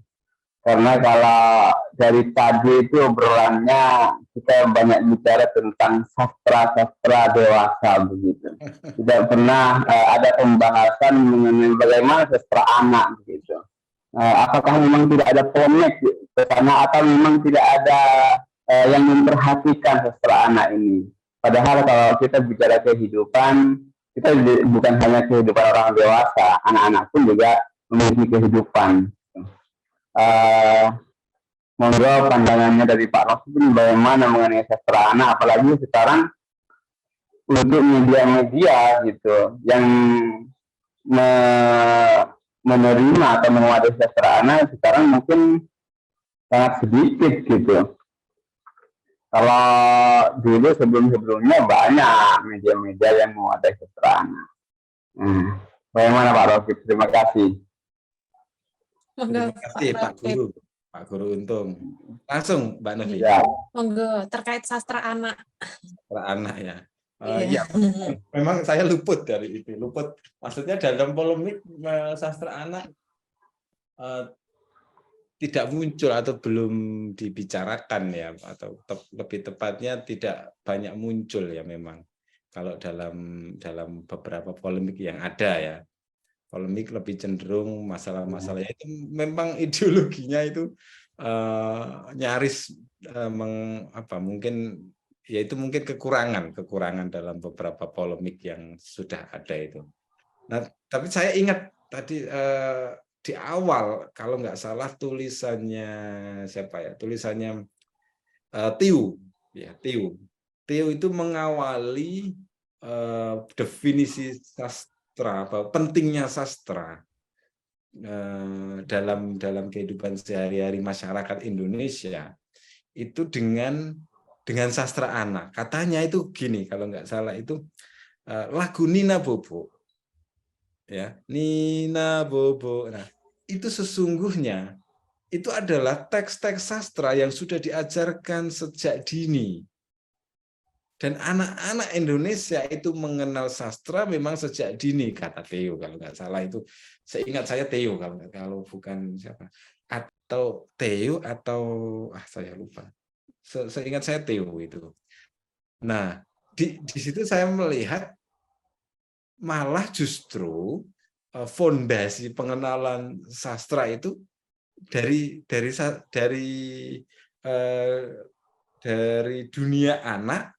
Kemudian sastra ini dikenalkan sehingga sampai dewasa itu lompatannya atau perdebatannya berubah. Tetapi yang paling bisa kita cerna itu misalnya lagu Nina Bobo. Ketika itu dikenalkan, bintang kecil itu enggak. Nina Bobo iya ya, saya waktu kecil Nina Bobo. Hampir semua anak Indonesia itu punya lagu-lagu cicak-cicak di dinding. Dari sejak kita kecil itu sudah dikenalkan sastra. Nah, itu yang dicatat oleh Theo ketika mengawali sastra itu penting atau tidak. Oh, sangat penting gitu. Karena dari kecil aja dan itu kita butuhkan. Sampai pada level tertentu misalnya dalam konteks agama banyak kitab suci itu isinya ya sastrawi, meskipun ini agak berbahaya kalau dalam Islam itu Al-Qur'an. Saya membaca Ahmad Khalafullah itu yang di Mesir dihukum gara-gara ngomong Al-Qur'an itu kitab sejarah, Al-Qur'an kitab sastra, dianggap fiksi kan. Fiksi berarti nggak percaya sama, nah itu pemahaman yang salah. Nah, padahal isinya Al-Qur'an sendiri, kebetulan dulu kan belajar sastra Arab itu isinya ya memang sastra di situ. Kitab-kitab suci yang lainnya cerita-cerita. Cerita-cerita. Ya kalau di Jerman kan bebas ngomong, sehingga kita lah kebenaran itu kan terukur kan ya. Kalau misalnya nggak ada buktinya berarti kan nggak benar, kira-kira begitu ya. Beda lagi ya. Ini kita ngomong bebas saja. Oh, ada Prof. Andi. Salam hormat Prof. Andi. Nah, ini guru saya ini datang menemani. Nah, kira-kira begitu. Kalau dalam polemik itu belum begitu muncul Pak Untung, Pak Guru Untung. Belum begitu diperbincangkan dengan serius, karena mereka lebih fokus pada, katakanlah kalau polemik kebudayaan itu pada tradisi ya, dan juga pada modernisasi yang dibawa oleh Barat itu. Timur dan Barat yang diperdebatkan. Dan itu sepertinya mirip-mirip kok. Di cybersastra itu juga yang diperdebatkan antara medium baru yang namanya internet. Perkembangan teknologi dengan nilai-nilai kanon sastra yang bermutu, sastra yang bagus menurut standar. Jadi kehadiran zaman tertentu itu mempengaruhi, sehingga polemik itu biasanya muncul karena ada event, kalau menurut KS Yudhoyono itu ya, ada event tertentu, ada zaman tertentu yang membawa perubahan baru, biasanya begitu ya. Kayak sastra internet itu karena internet datang bersamaan dengan itu era reformasi. Nah, kekurangan KS Yudhoyono itu bukunya pengantar sejarah sastra Indonesia itu tidak mencantumkan event internet. Nah, itu harus ditulis, nanti kita bantah nanti ya. Untuk sayangnya belum tulis, nanti Pak Andi dan saya siap bantu nanti untuk menulis buku membantah bukunya KS Yudhoyono itu sejarah sastra itu. Ya. Oke, itu saja Pak Guru. Tidak itu sedikit. Terima kasih Pak Guru Untung dan Pak Rokit. Bagaimana Pak Untung? Adakah tanggapan lagi? Ini menanggapi terkait sastra anak, dan Pak Guru Untung menanyakan apakah ada polemik, apakah mungkin tidak adanya mungkin saya katakan begitu polemik di sastra anak itu memang karena anak-anak belum tercekoki atau belum memiliki ideologi tertentu. Kan tadi katanya polemik itu memang ada berhubungan dengan ideologi tertentu, karena ini saya sempat bahas di skripsi saya tentang sastra anak, memang ya dunianya anak-anak ya imajinasi, ya bermain, ya itu saja. Jadi dari segi audiensnya saja anak-anak ya memang belum ada ideologi tertentu. Bagaimana Pak Rokit? Ya, saya belum banyak tahu ya tentang sastra anak ya. Jadi ya justru saya malah ingin bertanya ke Mbak Novi. Kalau di polemik memang ya tadi belum tampak menjadi pembahasan ya. Jadi pembahasan. Kalau yang polemik cybersastra itu ya perhatian terhadap sastra anak ya dari 100 kata kunci tertinggi ya. Karena saya analisisnya kan pakai computational ini ya, computational literary kritik atau kritik sastra komputasional, sehingga pakai Python.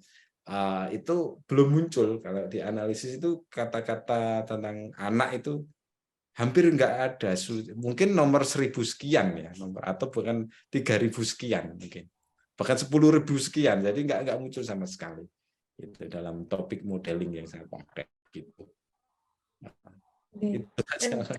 Terima kasih Pak Rokit.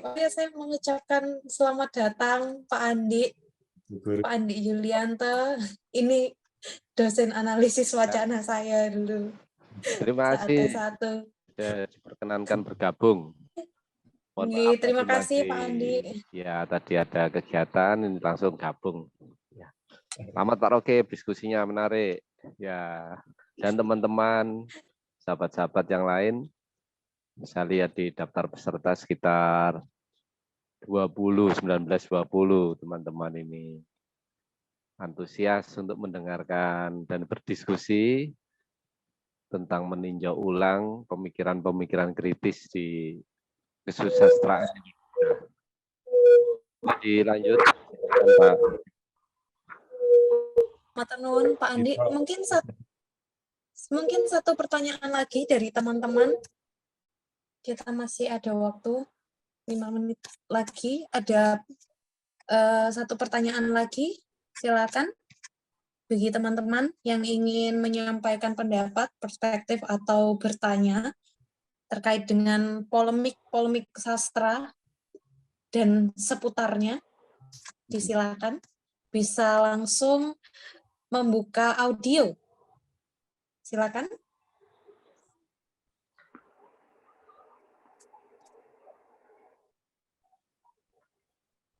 Sudah terlalu malam mungkin. Oke, baik. Terima kasih. Saya rasa tidak ada yang bertanya lagi. Kami cukupkan untuk diskusi kali ini. Setelah ini nanti akan berlanjut ada pengenalan website. Kami mengucapkan terima kasih ke Pak Rokib yang sudah berbagi dan antusias dari teman-teman untuk diskusi hari ini. Kami mengucapkan terima kasih. Semoga kita bisa bertemu di kelas-kelas berikutnya dan diskusi kita hari ini bisa bermanfaat bagi semuanya. Saya Madinovi, selaku moderator pada malam hari ini, mengucapkan permohonan maaf apabila ada kekurangan dalam penyampaian. Saya ucapkan terima kasih, selamat malam. Saya kembalikan kepada Mbak Andini. Terima kasih semuanya. Terima kasih Pak Rokib. Terima kasih Mbak Novi. Pak Andi, Pak Andi, Mas Pak Pak Andi saya jepri tadi. Oke. Terima kasih ya semuanya ya. Ini bagaimana kami undur diri? Sama-sama. Bagaimana Mas Dimas dan kawan-kawan? Atau lihat ini aja tampilan. Silakan Andini. Oke, terima kasih waktunya Made Novi sama Bapak Rogi. Sangat menarik ya. Oke, selanjutnya waktunya akan digunakan untuk prosesi pengenalan web Pranala yang akan disampaikan oleh Mas Rauf. Waktu dan tempat saya persilahkan.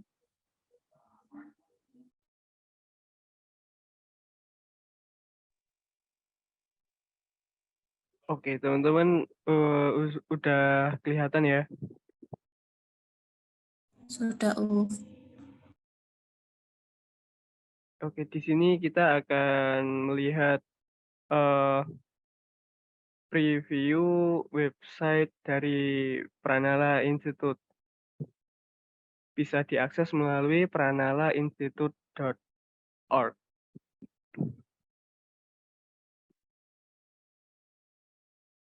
Ini kita mulai dari tampilan home-nya dulu. Jadi sewaktu kita masuk ke websitenya, kita akan melihat tampilan ini yang utama. Di sini ada home, mukadimah, jadwal kelas, ide esai, kanal media, dan redaksi. Tapi untuk pertama kali masuk, kita akan melihat tampilan ini. Teman-teman bisa melihat-lihat di sini banyak ide, esai, dan artikel-artikel yang diisi oleh teman-teman dari Pranala. Selain itu, mungkin kita lanjut ke mukadimah. Nah, di sini ada penjelasan singkat mengenai Pranala. Pranala itu apa sih? Gitu. Di sini dijelaskan di sini. Terus ruang pembelajarannya seperti apa? Terus waktunya kapan dan materi, atau mungkin di sini juga dijelaskan ada alur pembelajaran. Dan untuk jadwal kelas di sini ada dari April ya. Di sini lengkap. Kita bisa lihat dari awal itu mulai bulan April sampai bulan Juni kemarin ada di sini. Lanjut ke ide esai, di sini juga ada tulisan dari teman-teman Pranala, akan update secara berkala untuk kedepannya. Kita bisa lihat di sini. Dan ini ada kanal media dari Pranala Institute juga. Kita bisa lihat di web di sini juga. Ini mungkin ada teman-teman yang kelewatan atau mungkin nggak sempat ikut meeting pada hari Minggu, nanti rekapnya akan kita share di YouTube. Nah, mungkin review dari website Pranala Institute cukup segitu, teman-teman. Saya kembalikan ke Mbak Andini. Oke, terima kasih Mas Rauf penyampaiannya. Mungkin teman-teman sekalian ada yang perlu ditanyakan atau perlu ada tambahan?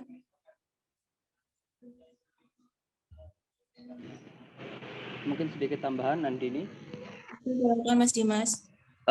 Untuk website Pranala.org sendiri itu diperuntukkan untuk teman-teman yang rutin untuk mengikuti diskusi setiap diskusi di Pranala Institute, karena itu sebagai wadah untuk teman-teman praktek berbagai macam pemikiran dalam bentuk berbagai tulisan. Itu aja, Andini. Terima kasih.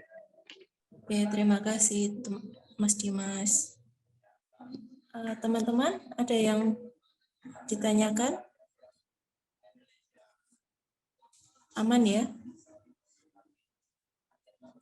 Oke, sip. Jadi ini nanti bisa diakses melalui apa Mas Dimas? Pranala.institute atau lebih lanjutnya nanti bisa CP ke nomor yang tersedia. Segitu saja kelas hari ini. Sesi selanjutnya yakni sesi dokumentasi yang akan didokumentasikan oleh Mas Rauf. Silakan Mas Rauf, waktu tempat. Oke teman-teman, mari kita lakukan sesi foto bersama. Boleh dinyalakan? Oke. Mas Ainur, Mas Bernet, Mbak Amami, Gatot. Oke, kita siap-siap foto bersama ya. 1, 2, 3. Tunggu sekali lagi. 1, 2, 3. Ya, terima kasih teman-teman. Oke. Sudah, Rauf? Sudah, Mbak. Oke. Waktu kelas hari ini sudah selesai. Boleh meninggalkan tempat. Dan selamat bertemu di kelas Pranala selanjutnya di bulan Agustus. Bye.